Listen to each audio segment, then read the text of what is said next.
అజాత శత్రువు దత్తన్న అన్నారు ముఖ్యమంత్రి నారా చంద్రబాబు నాయుడు. ఆయనది ఆదర్శ రాజకీయ జీవితం. అన్ని పార్టీల నేతలను ఏకతాటిపైకి తెచ్చారు. స్వయం సేవకు నుంచి ఉన్నత స్థాయికి ఎదిగారు. భవిష్యత్ తరాలకు స్ఫూర్తినిచ్చేలా ఆటోబయోగ్రఫీ. ఈ కార్యక్రమానికి రావడం నాకు చాలా ఆనందంగా ఉందన్నారు చంద్రబాబు. 40 ఏళ్ల నాటి పాత రోజులు, పాత మిత్రులందరూ ఒకే వేదికపై కలవడం ఆనందంగా సంతోషంగా ఉందన్నారు చంద్రబాబు. ప్రాంతాలు వేరైన తెలుగు జాతి ఒక్కటే. తెలుగు జాతిని నెంబర్ 1 చేయడమే లక్ష్యంగా పనిచేద్దాం అంటూ పిలుపునిచ్చారు చంద్రబాబు. ప్రజల కథే నా ఆత్మకథ పుస్తకావిష్కరణలో చంద్రబాబు ప్రసంగించారు. ప్రాంతాలు వేరైన తెలుగు జాతి ఒక్కటే. తెలుగు జాతిని ప్రపంచంలో నెంబర్ 1గా నిలపడమే ధ్యేయమన్నారు ముఖ్యమంత్రి నారా చంద్రబాబు నాయుడు. దేశంలో ఆర్థిక సంస్కరణలకు ఆద్యుడైన పివి నరసింహరావు ఈ గడ్డపై పుట్టిన బిడ్డే. ఈ శిల్ప కళావేదిక పేరు వినగానే పాత జ్ఞాపకాలు గుర్తుకొస్తాయి. తెలుగు జాతిని ఏ విధంగా అగ్రస్థానంలో పెట్టాలని ఆలోచన చేసినప్పుడు హైటెక్ సిటీతో పాటు హైదరాబాద్ అభివృద్ధికి నాంది పలికాం. అప్పటి ప్రధాని వాజ్పేయితో హైటెక్ సిటీని ప్రారంభించి ఐటీ టెక్నాలజీకి ప్రాధాన్యత ఇచ్చాం. ఆ సమయంలో మన వారసత్వాన్ని మర్చిపోకూడదని చెన్నారెడ్డిని కలిసి ఈ స్థలం ఇవ్వాలని కోరగా వెంటనే ఇచ్చారు. దీంతో వెంటనే శిల్ప కళావేదిక, శిల్పారామం 2 అభివృద్ధి చేశాం.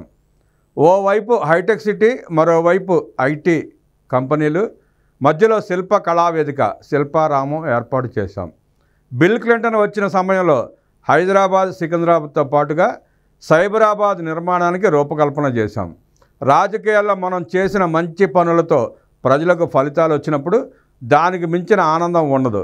భారతదేశాన్ని ముందుకు తీసుకెళ్లే బాధ్యత ప్రధాని మోదీ తీసుకున్నారు. తెలుగు జాతిని ముందుకు తీసుకెళ్లే బాధ్యత మనం తీసుకోవాలని ముఖ్యమంత్రి చంద్రబాబు కోరారు. సాధారణ కార్యకర్త నుంచి జాతీయ నేతగా దత్తాత్రేయ ఎదిగిన తీరు ఆదర్శనీయమని ప్రశంసించారు. హైదరాబాద్ శిల్పకళా వేదికలో ఆదివారం హర్యానా గవర్నర్ బండారు దత్తాత్రేయ ఆటోబయోగ్రఫీ ప్రజల కథే నా ఆత్మకథ పుస్తకావిష్కరణకు ముఖ్య అతిథిగా హాజరై ప్రసంగించారు చంద్రబాబు నాయుడు. శిల్పకళా వేదిక అనగానే నాకు గుర్తొచ్చేది పాత జీవితం, ఒకప్పటి కథ. ఒకప్పుడు మీకు అందరికీ ఒక ఐడియా ఉంటుంది. హైదరాబాద్ని వేదికపై నుండి మేమందరం కూర్చొని తెలుగు జాతిని ఏ విధంగా అగ్రస్థానంలో పెట్టాలని ఆలోచించినప్పుడు మొదటి బ్రేక్ త్రూ, మొదటి అడుగు హైటెక్ సిటీ. దాంతో ప్రారంభమైంది మన జర్నీ. ఇప్పటి కూడా జ్ఞాపకం. వేదికపై నుండి మిత్రులందరం కలిసి వాజ్పేయి గారిని పిలిపించి హైటెక్ సిటీతో ప్రారంభించాం. ఐటీకి ప్రాధాన్యత ఇచ్చాం. అదే సమయంలో టెక్నాలజీకి ప్రాధాన్యత ఇచ్చాం. కానీ మన సాంప్రదాయాలు మర్చిపోకూడదు. మన వారసత్వాన్ని ఆ రోజు సౌత్ ఇండియా కౌన్సిల్ ఆధ్వర్యంలో ఈ ప్రాంతం ఉంది. ఇప్పుడు నేనుండేది. చెన్నారెడ్డి గారు చైర్మన్, తమిళనాడు గవర్నర్. ఆయన ఒకటే అడిగాను, ఈ ప్లేస్ నాకు ఇమ్మని అడిగితే అడగంగానే ఈ ప్లేసు ఒక తీసుకోమని చెప్పి ఇచ్చారు. అక్కడి నుంచి అంత మునుపు మీరు చూస్తే రవీంద్ర భారతి ఒకటే ఉండేది. మనకు చిన్న హాల్, ఇమ్మీడియట్గా ఒక కాన్ఫరెన్స్ హాల్ కావాలని శిల్పకళా వేదిక, శిల్పారామం ఈ 2 కూడా అభివృద్ధి చేశాం. ఒక పక్క హైటెక్ సిటీ, ఇంకొక పక్క చుట్టుపక్కల ఐటీ కంపెనీలు, మధ్యలో మన సాంప్రదాయాల్ని ఎప్పటికీ గుర్తుపెట్టుకునే విధంగా శిల్పకళా వేదిక, శిల్పారామం ఏర్పాటు చేశాం. అవి చూసిన తర్వాత అనిపిస్తుంది ఈరోజు తర్వాత చాలా డెవలప్మెంట్ జరిగాయి. బిల్ క్లింటన్ వచ్చినప్పుడు 2 నగరాలుంటే ఈ 2 నగరాలకు 3వ నగరాన్ని యాడ్ చేయాలని హైదరాబాద్, సికింద్రాబాద్కి అదనంగా సైబరాబాద్ నగరాన్ని కూడా నామకరణం చేసి ఈరోజు సైబరాబాద్ని తీసుకెళ్ళాం. ఈరోజు ఇవన్నీ చూసినప్పుడు ఒక ఆనందం, ఒక తృప్తి.